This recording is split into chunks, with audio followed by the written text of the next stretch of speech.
Hi guys, welcome to the Really Good Podcast with your host, Bobbi Althoff. I'm not an anythinger. I don't have any talents. How'd you become an influencer or creator? Just wanting to make money. It's just constructive criticism. It can be a little mean, but yeah, it doesn't bother me too much. Just hard to imagine finding someone who is truly good for you. It's hard to imagine there's a world where there's someone who's actually meant for you. Bobbi Alto's meteoric rise was the kind of internet success story that makes you think she had it all figured out, until it all came crashing down.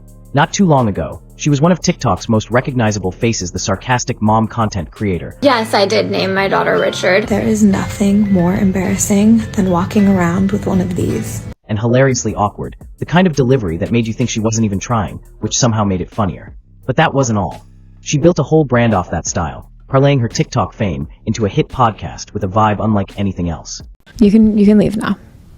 This is my hotel. I paid for this motherfucker. You can leave now. Her big breakout moment came when she interviewed Drake in his bed. The clip exploded online, pulling in nearly 10 million views. Your type? I'd do it. Thank you. But then mysteriously, the video disappeared. At her peak, Bobbi wasn't just an influencer, she was a force.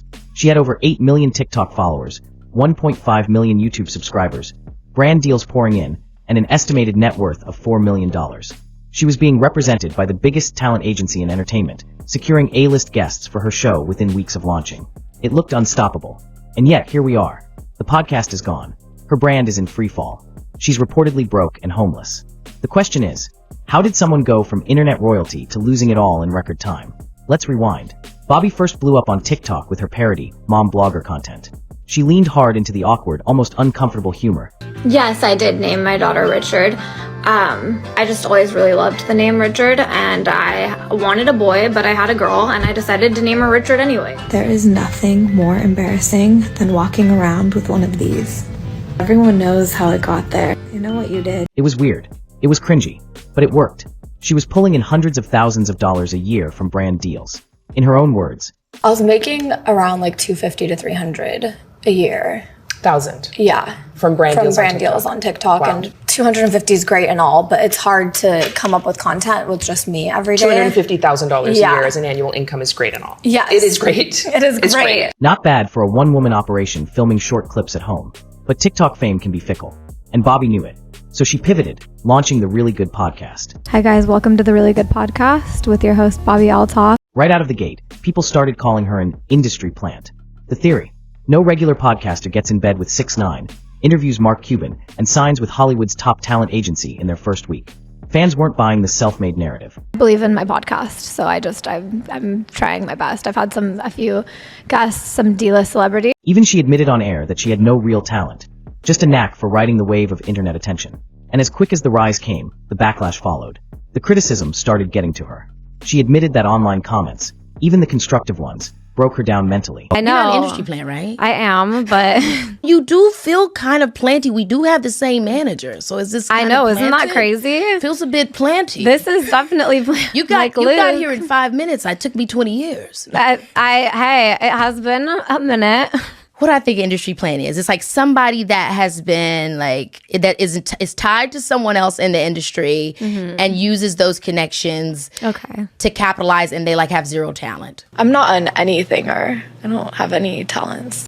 Still, she kept playing the same one-note sarcastic act until it started feeling stale. The cracks became obvious in moments like her interview with Offset, where her usual cold delivery backfired. Offset called her unseasoned chicken. Plain, boring, lacking flavor. I wanted to be on my podcast. Why you keep saying that shit, man? I honestly didn't even want to do this shit. I don't fucking do interviews. I'm fucking with you because they're making me. You need a little bit of seasoning. You ain't got no seasoning, man. You like a plain piece of chicken just on the thing. You pull it off and then you serve the dish. You need some motherfucking seasoning, man. You can leave now. This is my hotel. I paid for this motherfucker. You can leave now. The clip went viral, not because she owned him, but because she looked genuinely stunned. People started wondering if the awkwardness was no longer a bit. Maybe she really was out of her depth. Then came the Drake incident. Flying out for the bed interview meant missing her daughter's first birthday. Drake himself, not exactly the poster child for wholesome living, called it horrible parenting. That one moment shifted public opinion hard. Fans started to see Bobbi less as a funny, detached creator, and more as a clout chaser willing to sacrifice anything for fame. Her personal life unraveled soon after. Her husband filed for divorce just weeks after the Drake episode aired. Rumors swirled, from alleged flings with celebrities to drunken nights out getting carried from clubs. Every move fed the industry pass-around narrative that tabloids and Twitter love to feast on. By this point, Bobbi's image was more scandal than substance.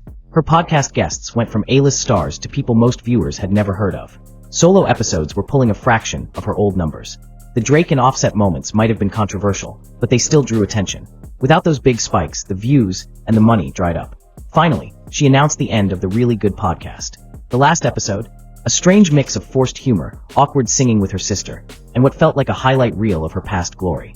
It was stuffed with sponsor ads, so many that fans called it a cash grab send-off. Some suspected she only filmed it to fulfill ad contracts. Even until last year, someone was still trying to push her career, securing puff pieces in outlets like Business Insider. But the numbers didn't lie. The audience wasn't coming back. The real tragedy? Bobbi had the momentum to build something lasting. But instead of pacing herself, she sprinted, burning through public goodwill and novelty before her brand could evolve. Her story is a cautionary tale about chasing virality at the cost of authenticity. In her own words, "From D-list to A-list, that's my goal. But when everything is about the climb, the fall is inevitable. Social media thrives on the next big thing, and the moment you stop being it, the internet moves on." Bobbi's final podcast words felt almost symbolic. She really fell off. And maybe that's the most honest thing she's ever said. That's the rise and fall of Bobbi Alto. From viral mom comedy queen to another name in the long list of internet stars who flew too close to the sun. The gold rush of easy fame is over. And for Bobbi, so is the era of the Really Good podcast.